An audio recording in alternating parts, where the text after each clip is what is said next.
I'm not gonna lie, I totally forgot to make a part 3 to my videos. Bro. What's up to anyone watching? My name is Nathaniel, and this is every single Army basic training graduation requirement explained by me.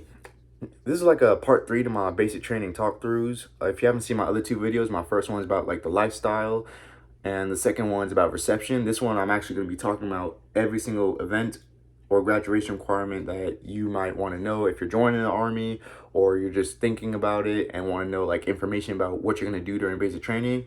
I got you with this video. It's a little late, I'm not gonna lie. I was supposed to make this video like 2 weeks ago, but then I got really busy. But you know what? I'm back and I'm trying to be more consistent. So with that like out the way, I'm gonna start now. Just want to say again, my experiences are my own. My basic training was in Fort Sill, Oklahoma, but generally the events should be the same. If not all the events should be the same. So hopefully if you're watching this, you find this information useful. There are 3 phases in basic training. There's a red phase, white phase, and blue phase. Each phase has about 3 to 5 graduation events. Not every single day is going to be one. So I'm just gonna go over all the days that are like a graduation event. Plus you're gonna have your ACFT, well, AFT now, it's your Army fitness test. You're gonna have that one each phase, and then you're gonna have an FTX, which is a field training exercise each phase. It's like the boss battle, the last thing you do each phase. Okay, now I'm gonna begin. So the first event, you have like a teamwork obstacle course. Basically, this event, you don't even have to really pass the obstacles to like pass the event. Basically, you're just really learning how to work with your newfound battle buddies who are in your platoon now.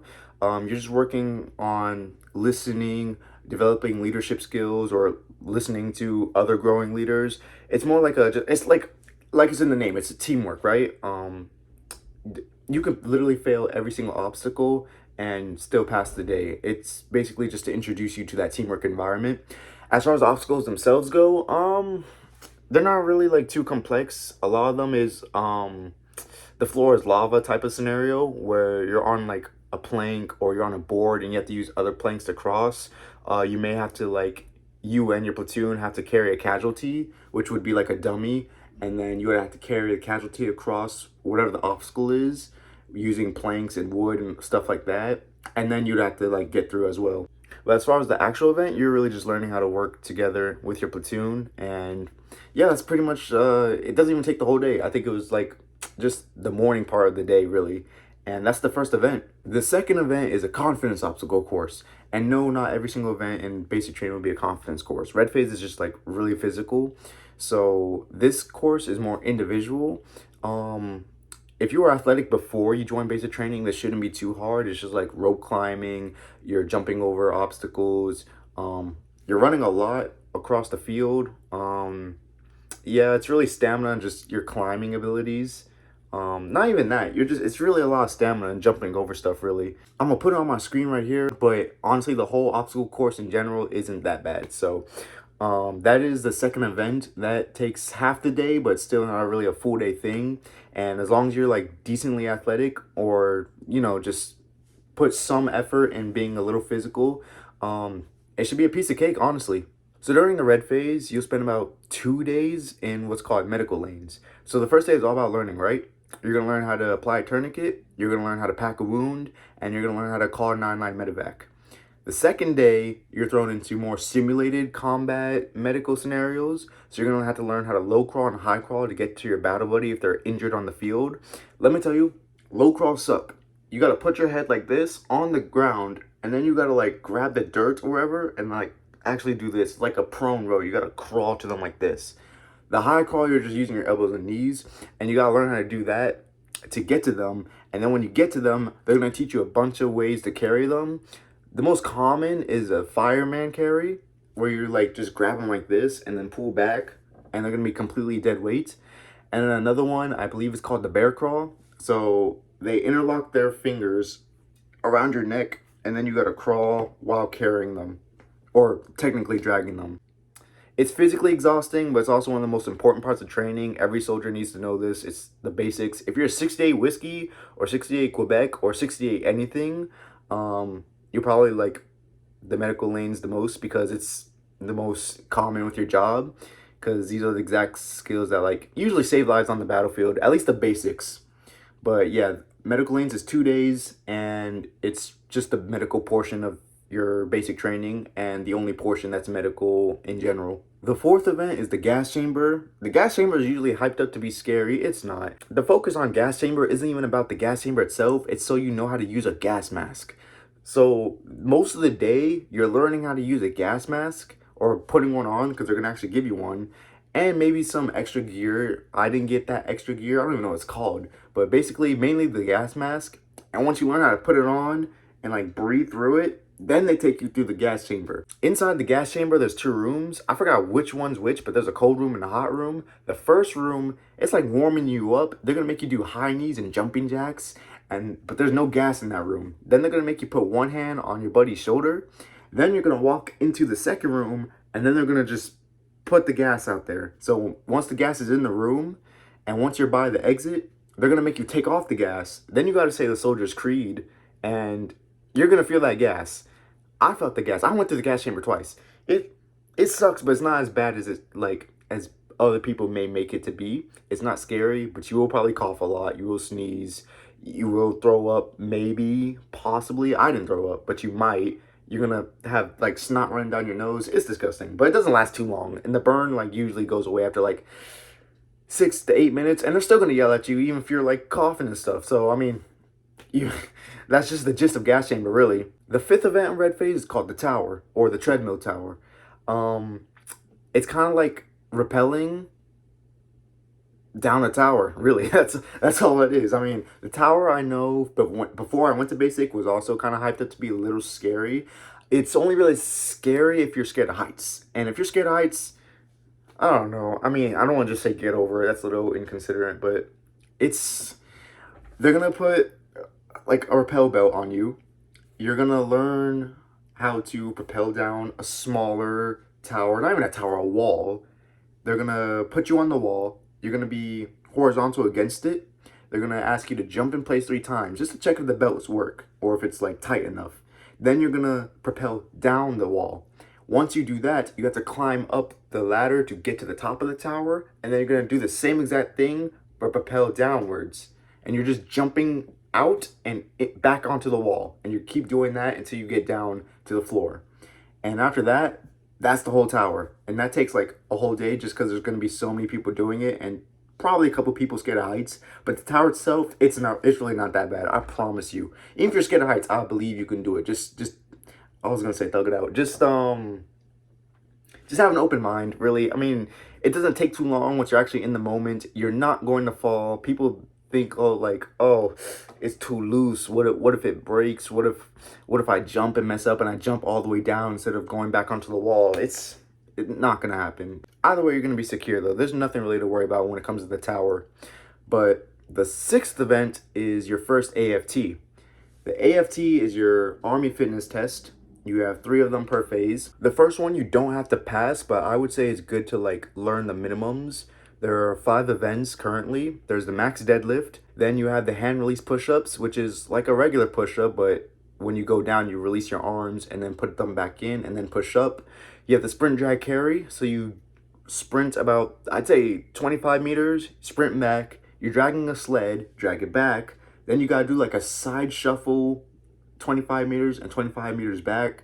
Then you got to carry 2 kettlebells with you, 25 and 25 back. And then you sprint one more time there and back. That's the sprint drag carry. And it will kill your legs. I promise you it will kill your legs. And if it doesn't, good on you. Now you got to do a plank for about 3 minutes and 40 seconds is the max if you want to get a head start. The minimum is 1 minute and 30 seconds. And then you have the 2 mile. And then you have to get that within a certain amount of time. Depends on your age and your weight and all that stuff. But those are the 5 events. And it's passable. The red phase is just to see where you're at. A base minimum is okay. Red phase, you don't have to pass it. It's the one in blue phase, or the 3rd one you take, is the one you have to pass. So the final event in red phase is called the hammer. It is an FTX, which is a field training exercise. And what you do, you ruck to the location. And if you don't know what rucking is, you basically carry a rucksack on your back. Don't know how many pounds exactly, but slightly heavy, and then you ruck a certain amount of miles to your location, You do everything you just did in red phase at that location, and then you ruck it back. So for the hammer, you're rucking for, I think, 2.5 miles to the hammer, which is not bad. And then you're just simulating everything you did in red phase. So you're simulating medical lanes, you're doing a bunch of workouts, you're gonna get smoked, you're gonna get thrown in with the whole gas mask thing again. Just basically everything you did. It's a rundown. You're gonna spend a whole day there and a night. Then you wake up the next morning, and then you're gonna ruck 3 miles back. So in total, about 5 miles. The whole ruck is 5 miles, and the hammer itself is just gonna be probably a physically exhausting day going over everything in red phase, because red phase is supposed to be the physical portion of training.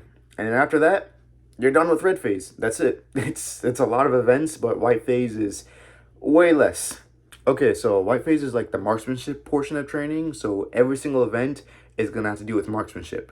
The first event is called zeroing in. So you're gonna have your weapon, which is gonna be your M4A1 rifle, and you're gonna basically spend a week learning how to zero in. Zeroing in your weapon just basically means you're getting 5 bullets in the bullseye, and you're completely prone on the floor, completely still. It's not like it's a moving target or anything. The target's still, you're still, the rifle's still. The only thing that needs to be adjusted is your eyesight, so your eyesight's perfectly like aligned to your rifle. You could have never shot like any type of weapon in your life, and you could still get this on the first try.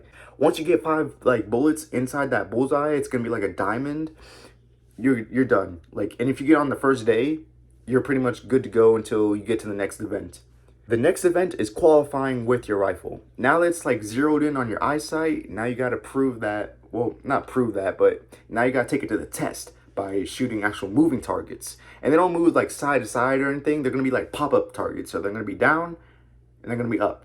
The closest one to you is gonna be 50 meters away. The farthest one is gonna be 300 meters away. So I believe there's about 9 or 10 targets on the field, and you have to hit, not each one, but you have to hit 40 in total. The minimum, 23. The maximum is 40. My bad. You're going to be moving a lot. You're going to be transitioning positions. You're going to start in a prone position. Then you're going to transition into a prone supported position. Then you're going to transition into shooting on your knee. Then you're going to transition into shooting standing up. And within that transition, you have like about 9 seconds to transition. But if you're not careful, please be careful, because you might do the wrong thing like I did and had to do the whole basic training again because I got nervous, I messed up, and I don't want that to happen to anyone else, especially if you're watching this video. Please just be safe, be calm, be swift, but be careful. And always have your weapon on safe. The M4A1 rifle has a safety feature. There's safe, there's semi, and there's auto. Don't put on full auto. You'll get recycled. Do not shoot during the transition phase. You will get recycled. The best advice I can give when you're going in it your first time, be confident. Because even if you don't get 23 targets, the next time you already know exactly what to do. And just think of it like you're going for a high score. That's the best way you'll pass, in my opinion. That works for me. So that's the second event, basically in total. Just qualifying with your weapon. Hit 23 targets at minimum, and boom, you're done for the week. Or even if you get at the end of the week, you're done with that event. Easy. Okay, so once you qualify with the iron sights of your rifle, they're going to put a CCO, an optic, on your rifle, which is like a red laser pointer. Then you got to do the first 2 events again. So you got to zero in with the optic, and then you got to qualify with the optic. Same thing, 5 bullets in the bullseye, 23 targets. The only difference is you have a laser pointer. For some people, or a lot of people, they find that easier. For me, I find it harder. I can barely see the laser. You can brighten the settings on the optic, but I don't know. If it's easier, good. You should zero in and shoot those targets, no problem. But the next 2 events are basically the same thing. You're zeroing in with the red laser pointer, basically, and you're qualifying with the same thing. The marksmanship portion in general takes about 2.5 weeks.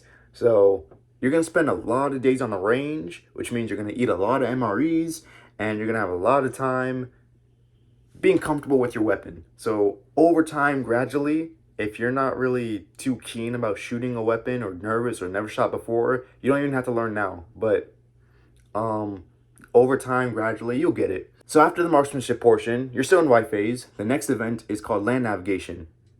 I don't like land navigation, I'm not gonna lie. But basically, the basics, you're reading a map, you're learning how to read a compass, and you're finding targets on an open terrain. I don't know. I mean, I feel like the biggest thing people usually worry about is getting lost. I didn't get lost, luckily, but it's not just you by yourself, by the way. You're like in a group with two or three other battle buddies, and you all have different jobs. One has to keep count of pace, one has to use the protractor, one has to read the map, and the other one, I'm not exactly sure. But all of you have to work together to find the points on the map, go to those locations, write down the numbers or letters or whatever it may be, and then you have to get back to your starting point, and then that's it. You pass land navigation. You have to do this within, I believe, 3 hours. You have 3 hours to do this in the day, and then you have 4 hours to do this at night. And if you can do it within those hours, you pass land navigation. But if you don't, unfortunately, you will have to restart the whole training. So definitely try to be in a hurry, try to understand the whole land navigation process as fast as you can, understand how to read an 8-grid map, and if you could do that, you should be good for land navigation, really. The sixth event of White Phase is, again, the second AFT. Same exact thing as the first one. I'm not going to go over it. Just try to go for a better score. Even if you get a worse score, you can still pass as long as you're hitting the minimum. But just go for a better score. It's another one you don't have to pass. You don't have to pass until the third one. The events are the same. The scoring's the same. It's just a checkpoint of your physical standards. That's basically it. This seventh event, which is your FTX of White Phase, is called the Anvil. You are rucking 3.5 miles to the Anvil. That's literally what the location is called. And then you're doing everything you simulated in White Phase. So you're using your rifle a lot. You're doing land navigation again, technically. This time the terrain is more open and there's no time limit. Well, you have to be back, obviously, but this is more just getting more practice with land navigation. You also learn different battle drills. I can't really remember all this on top of my head, and I really don't want to like read a script or anything. So just prepare to use your rifle a lot during the Anvil. Just remember your safety. Keep that weapon on safe at all times, and only on semi when you're doing a battle drill or if instructed by your drill sergeant. Don't get lost when you're doing land navigation at nighttime. The actual Anvil is 2 days and 1 night. When you ruck back, it is going to be about 4 miles. There's going to probably be a lot of hills on this one. And at one point, I don't know when during White Phase, this isn't really a graduation requirement, but it is technically an event. It is before the Anvil. It is called the Battle Ruck March. Unlike normal ruck marches, this time your drill sergeants are setting a pace. Usually it's 15 minutes per mile. And remember, you're rucking, and now you have a weapon with you. So, I mean, you try to keep up. The only difference is you don't have to keep up, technically. You don't fall too far behind because you might... I didn't fall too far behind, so I don't know what happens. But since this isn't like an FTX march, I wouldn't say it's a race. However, it's more of a speedy ruck march, and you're going about, I would say, 4.5 miles. And for that 4.5 miles, you could totally be by yourself or with a bunch of people as long as you keep going. Like, I almost got lost because I did not see anyone in front of me. I went up a whole road, and the road just kept going upwards. And I remember being so tired, but honestly, once you get there, all you're doing is shooting a bunch of more targets, and then you're rucking back in the same fashion. I would say it's like a challenging endurance test to get you prepared for what you're going to have to deal with during the Forge. And technically, this can be before or after the Anvil, which is why I'm not saying the Anvil, but this is a totally separate thing. You still have to do the full ruck for the Anvil, whether it's before or after the Battle Ruck March. I'm just saying the Battle Ruck March isn't a graduation requirement, but it's really to test your endurance. So if it's hard for you, depending on what type of person you are, just try to endure, really. That's all I can really say for that. It's going to be long. You're going to try to stop. Don't stop. I feel like the best advice is to not stop. You're going to have a camelback with you, which is that thing right there. So if you need to take water, keep sipping that water. Make sure it's full at all times. Well, that just leaves Blue Phase, and Blue Phase has less events than Red and White Phase, so that's something. The first event in Blue Phase is grenades. It starts with the day of training where you practice with blue dummy grenades, right? So you're learning how to grip it. It's going to be like a claw or eagle claw grip, depending on how you want to grip it. You learn how to twist and pull the pin. Then you got to learn how to pull back. You got to shout something. For us, it was frag out. And then you got to learn how to throw it. So you're not like throwing it. You're more like shot putting it. And then you're learning how to do it at different targets. Targets far away, targets in a trench, and you're doing this for like most of the day with dummy grenades. Then comes the real deal, the live grenade range. So each soldier gets two M67, I believe, fragmentation grenades, and you're gonna throw both of them, and they're both live. A drill sergeant's gonna be right there with you in the pit. So you're gonna be in a little pit. There's gonna be a small wall barrier. You gotta throw it across the barrier as far as you can, and you gotta duck. Do not try to look at the grenade after you throw it. If you look at the grenade, the drill sergeant's gonna throw you down, and you'll probably get recycled because you're not following directions. They're gonna tell you, once you throw that grenade, just duck or just fall down to the ground. If not, we're gonna throw you on the ground. They don't tell you they're gonna recycle you, but they're probably gonna recycle you. So make sure when you throw that grenade, just duck. And when you do the second one, do the same exact thing. And that's it. Grenades takes honestly the full day. It's mainly the training dummies that take most of the day, mainly because you're throwing it at so many different places, including a live truck. And then you're gonna learn how to throw smoke grenades too. So yeah, grenades is pretty fun. Just follow directions and you should get through the day pretty quickly. The second event of Blue Phase is your last obstacle course. It is basically the confidence obstacle course, but way bigger. Plus, there's this thing called Jacob's Ladder. Jacob's Ladder is another thing that's pretty easy unless you are a little bit nervous about heights. But I don't even think this one is as high as Treadwell Tower, really. Jacob's Ladder is just a big ladder. You climb up the ladder, then you climb down the ladder. Jacob's Ladder isn't really, it's a graduation event, but it's nothing too hard. The actual obstacle course is, I mean, it's a bit challenging, but by this point you should be like built up enough physically to not really even have too much of a problem with it. It's similar, a lot of running, a lot of climbing. There's gonna be monkey bars. There's gonna be, I can't even, it's like, I don't want to say a playground, that's demeaning it, but it's just a bunch of obstacles where you gotta use a lot of parkour skills to get past, and in between those obstacles you're just running to the next one. So a lot of it is very doable. At this point especially, it's very doable. You should be able to do every single obstacle. I believe there's about 13 in this obstacle course, not counting Jacob's Ladder. Jacob's Ladder is the last one you have to go through, and then once you go through Jacob's Ladder, you're done with the day. And usually this obstacle course takes, I would say, 60% of the day. So yeah, that's basically Jacob's Ladder. So the main hyped up events I usually hear about basic training is the gas chamber, the tower, Nick and Night. Nick and Night is the really last main event you do in Blue Phase, because after this is just the AFT and the FTX. So Nick and Night, picture this, right? You're crawling under barbed wire in the dark, while machine guns are firing live rounds over your head, and explosions are going off all around you. It's loud, it's chaotic, and it feels like you're in a war movie. The course, okay. So while you're crawling on sand, rough sand, I want to say. And the sand it goes about 100 meters long. And you have to stay low, keep moving, and just trust your training. You can low crawl or high crawl, but when you get to the barbed wire section, definitely low crawl. Do not pick up your head. If you, for some reason, like, if you're one of those people who can't handle the sound of gunshots above you, tough it out. You shot your own weapon before, so I mean, it shouldn't be too hard. The whole point is to build confidence under stress and show you what it feels like to push through fear. I guess it can be tough, but crossing the finish line is like a moment you're not going to forget because you did it. You literally just, for me, I'm not going to lie, it was more annoying than anything because people in front of me were crawling so slow, and all I can hear is just bullets going across my head and explosions, and I'm just trying to get past.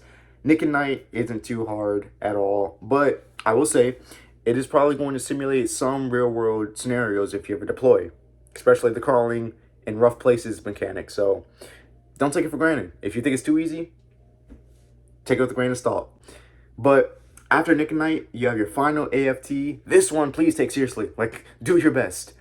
Again, it's the same 5 events: deadlift, push-up, sprint, drag, carry, plank, and 2 mile. I'm not gonna lie, try to max each one. Back when I took it, it was the ACFT. I sound old, oh my gosh. For some reason, if you just don't try or you've gotten weaker somehow, you will have to, there will be a fourth one. They will allow you to take a fourth one. But if you fail that fourth one, then you'll get recycled. But still, for your third one, which is really the main one you got to do, try your best to max out. It might be tough or it might not be tough depending where you are in physical training, but definitely try to max it out because you can fail it now. Okay, so finally we got the Forge. This is the last event for basic training. This is the last thing you do. The Forge is a 4-day, 3-night event. To get to the Forge, you have to ruck 10 miles straight. Not too difficult, especially in this part of training. When I say not too difficult, I'm talking in context on where you are in training. So rucking 10 miles shouldn't be too hard at this point. What you actually do during the Forge, every Forge could honestly be differently. For my Forge, we had one day where we basically were on attack mode. So we had to find our drill sergeants inside a forest and use what we learned to try to not really hunt them down, but track them down, and use all different times of or types of battle drills, call signs, stuff like that. And then the second day was all about defense. So we had to learn how to build, I want to say, forts or barriers. I made a barrier out of sticks. And basically, you got to listen for your drill sergeants. They're going to attack you out of nowhere from all angles. They're going to shoot blanks at you. They're going to shoot missiles, which is basically, you're going to hear a loud whistle, and then someone's going to yell incoming, and then you got to run away. And then the third day is like a combination of both. But it's mainly going to be actually at nighttime, so you can't really see. And it's going to be very annoying, because you're going to be moving around a lot, and you're not going to sleep. In fact, when you think of an FTX, just think you're getting no sleep that night. Any of the nights. Hammer, Anvil, Forge, it don't matter. You're not sleeping that night, because all you're going to be hearing is, I'm not even going to do it. You're just going to be hearing whistles and someone yelling incoming, and you got to go. No matter whether you're on fire guard, whether you're in a sleeping bag, you better get ready to get up and get moving, because that is all it is for FTXs, especially the Forge. All day, all night, you're either attacking or you're running away from something. And I haven't been deployed yet, but I'm not gonna lie, that's probably what it's all about. You're either attacking or learning how to run away. So don't lose hope, don't crash out, don't get too annoyed. Just remember, I gotta get through this, and this is the last thing I gotta do. And hopefully, please, please, please do not do this. Do not join in December, because you do the Forge in the winter, especially in Oklahoma. You're gonna regret it. You're gonna regret it in the moment, because I have never had a shaky bowl of cold scrambled eggs in my life until the Forge. But the training itself is not that bad, because I'm getting off topic. The training itself isn't bad. The Forge isn't too bad. It's bearable. It's the ruck back that might be the most difficult part of your training. The ruck back is 30 miles straight, 4 breaks in between. In total, the whole Forge ruck is 40 miles. So the 30 miles back, not only is it 30 miles, but it's 30 miles at nighttime. You will leave around 7 or 8, which is when we left. And we got back to the battery at around 1 a.m. and then slept until like 8 a.m. So the sleep was nice, but it's 30 miles. So, I mean, prepare for that. So after the whole 3 days in the Forge, just remember that 4th day when you're rucking back, technically night, I guess, it's going to be a long night. But, I mean, just, you got cadences. At this point, you're just ready to get out of there. Who knows? One of your drill sergeants, if you are a good battery, they might bring a speaker. You never know. So, all in all, this isn't the best description I can do of basic training. I'm not going to lie. But this is my experiences. And I just wanted to make this video because it might actually help people out there. I know someone's wanted me to make a video about AIT. I'm a 13 Juliet, so I'm going to do that soon. And it won't take 2 weeks this time. But all in all, basic training in the Army is very passable. I believe anyone can do it. It's really not that hard. A lot of people get kicked out for stupid reasons, but most people pass. And I believe if you're watching this video, you take this information and do some research, because honestly, again, my information is just based off my experiences. you could probably pass one day too. So, and I hope the best for you if that is you watching this video and if you made it to the end. Sorry, this is going to be a long talk through. I'm going to edit this video now, but that's basic training. That's the rundown at every single event. I hope you found this information useful, and I'm going to try to keep making more consistent videos from here on out. Not about really basic training anymore. I'm done talking about basic training unless there's a specific idea someone wants out there. But other than that, yeah, that's about it.